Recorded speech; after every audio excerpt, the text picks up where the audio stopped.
இல்ல அந்த பிள்ளை கோடை விட்டு வெளியே போயிட்டாலாம்.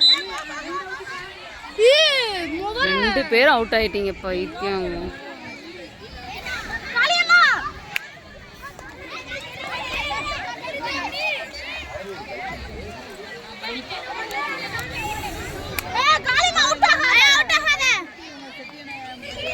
இருக்கு மாதிரி அந்த பிள்ளை